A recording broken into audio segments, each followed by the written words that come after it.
سوالات کا انتخاب کیا ہے جو کہ میڈیا میں زیادہ زیر بحث رہتے ہیں اور خاص کر جن کو ہندوستان نے نفرت پھیلانے کے لیے استعمال کیا۔ جہاد ایک مقدس اصطلاح ہے جس کا مقصد ہے انصاف قائم کرنا، اپنی خواہشات پر قابو کرنا اور کیا سچ میں اسلام تلوار کے زور سے اور کافروں کو ڈرا دھمکا کرتے ہیں؟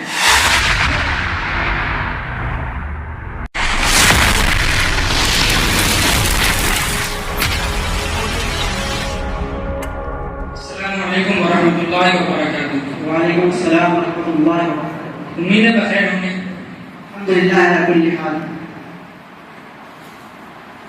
جب آپ باہر کی دنیا کا مشاہدہ کریں گے اور آس پاس کی صداؤں کو سنیں گے تو آپ کو پتہ چلے گا کہ ہر مذہب کے طبقے میں کچھ لوگ ایسے ہیں جو اپنے مذہب سے صرف نظر کر کے اسلام پر بے جا اعتراضات کرتے ہیں اور اسلام کو بدنام کرنے کی کوشش کرتے ہیں۔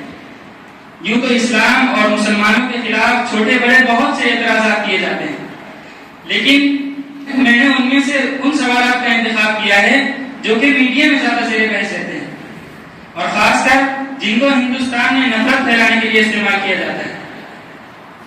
اس لیے جو میرا پہلا سوال ہے وہ مسلمانوں اور غیر مسلموں کے درمیان تعلقات کی نسبت سے ہے اور میرا دوسرا سوال رسول اکرم صلی اللہ علیہ وسلم کی حیات طیبہ پر اٹھائے جانے والے اعتراضات کے سلسلے میں۔ چنانچہ میرا پہلا سوال یہ ہے کہ اسلام کا تصور جہاد قرآن و حدیث کی روشنی میں کیا ہے؟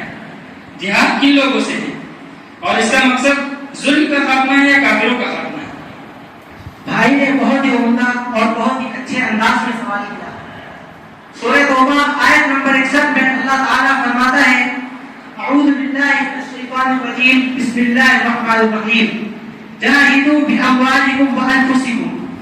جہاد ایک مقدس اصطلاح ہے جس کا مقصد ہے انصاف قائم کرنا، اپنی خواہشات پر قابو کرنا اور ظلم کو روکنا، پوری طاقت لگا کر ظالموں اور حق کے دشمنوں کو روکنا، چاہے یہ روکنا زبان کے ذریعے ہو یا فعل کے ذریعے، دونوں کو جہاد سے تعبیر کیا گیا ہے۔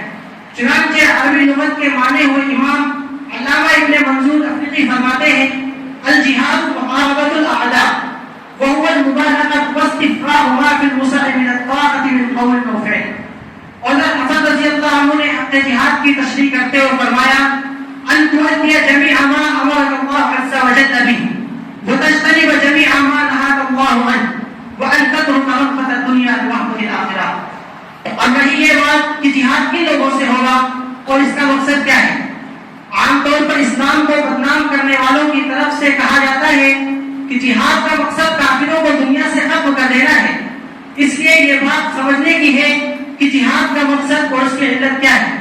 اس سلسلے میں قرآن و حدیث سے جو بات معلوم ہوتی ہے اس کی روشنی میں آپ کو تسلی بخش جواب دینے کی کوشش کروں گا۔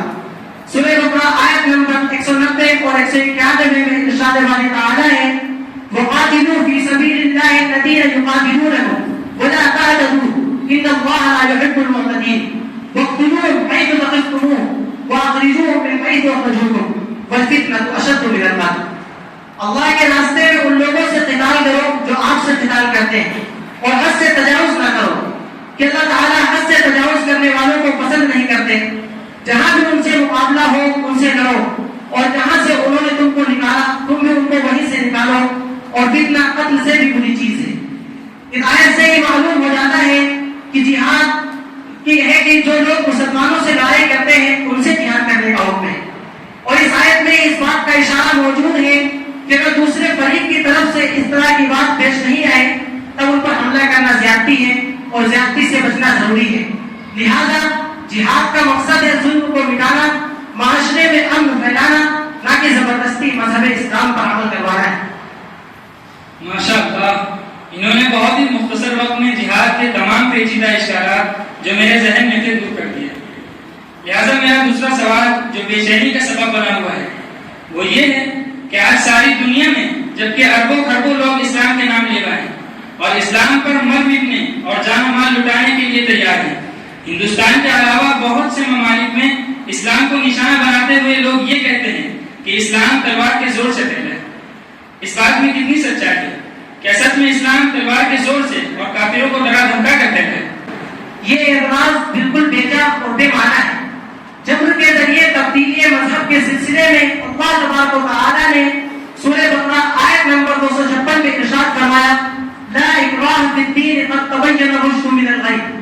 ہدایت گمراہی کے مقابلے میں واضح ہو چکی ہے، لہذا دین کے معاملے میں کوئی جبر و دباؤ نہیں۔ اللہ تعالیٰ کی طرف سے رسول صلی اللہ علیہ وسلم سے فرمایا گیا انما انت مذکر لست علیہم بمسیطر، آپ کا کام صرف نصیحت کرنا ہے، آپ دروغہ نہیں ہیں۔ سورہ یونس آیت نمبر 99 میں ارشاد فرمایا افانت تکرہ الناس حتی یکونوا مؤمنین۔ سورہ نحل آیت نمبر 82 میں اللہ تعالیٰ نے فرمایا فإن تولوا فإنما علیک البلاغ المبین۔ سورہ کافرون میں فرمایا لکم دینکم ولی دین۔ میرے بھائی، ایمان کی نسبت دل کی طرف ہے، کیونکہ ایمان دل کی تصدیق کا نام ہے، نہ کہ زبان کے اقرار کا۔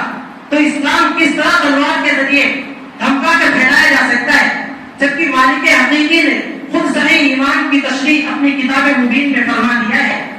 میری بات کا حاصل یہ ہے کہ اسلام خود دین کے معاملے میں جبر و اقرار کا قائل نہیں ہے، اور اگر جبرن کسی سے کلمہ ایمان کا اقرار کرا لیا جائے تب بھی کوئی شخص مومن نہیں ہو سکتا۔ تو ظاہر ہے کہ جب خود اسلام نے دین کے معاملے میں جبر و اقرار سے منع کیا ہے، اور جب وہ اقرار کے ذریعے عقیدہ توحید کا اقرار کرا لیا جائے تو انسان مومن نہیں ہوگا، تو کیسے آپ صلی اللہ علیہ وسلم طاقت اور تقویٰ کا استعمال کر کے کسی کو مسلمان بناتے یا مسلمان بنانا پسند فرماتے؟ اب میں آخر میں آپ سے موضوع سے ہٹ کر ایک سوال کرنا چاہتا ہوں کہ ان اعتراضات کی وجہ کیا ہے؟ ان اعتراضات کی وجہ یہ ہے کہ دنیا میں اسلام کے علاوہ جتنے مذاہب ہیں ان کے ماننے والوں نے عملاً مذہب سے رشتہ توڑ لیا ہے۔ وہ کچھ تہواروں اور تہذیبی میلوں کے طور پر منا لیتے ہیں اور گاہے گاہے مذہب کے مروجہ طریقہ عبادت کو انجام دے لیتے ہیں، جس نے رسم و رواج کا درجہ حاصل کر لیا ہے۔ اگر اس سے کوئی استثناء ہے تو وہ مسلمانوں کا طبقہ ہے، اور اسی کا نتیجہ ہے کہ مغرب سے مشرق تک خدا کے ساتھ طبقے کو اسلام اور مسلمانوں سے شکایت ہے۔ وہ چاہتے ہیں کہ مسلمان بھی صرف 2 رکعت نماز تک ہی محدود رہ جائے، باقی معاملات، معاشرت، سیاست، حلال و حرام وغیرہ میں اسلام کو بیچ میں نہ لائیں۔ ماشاءاللہ بھائی نے میرے سوال کا بہت ہی عمدہ تسلی بخش جواب دیا۔ ذیشان اور صادق ہیں، ان کا موضوع ہے اسلام پر مانے جانا اعتراضات۔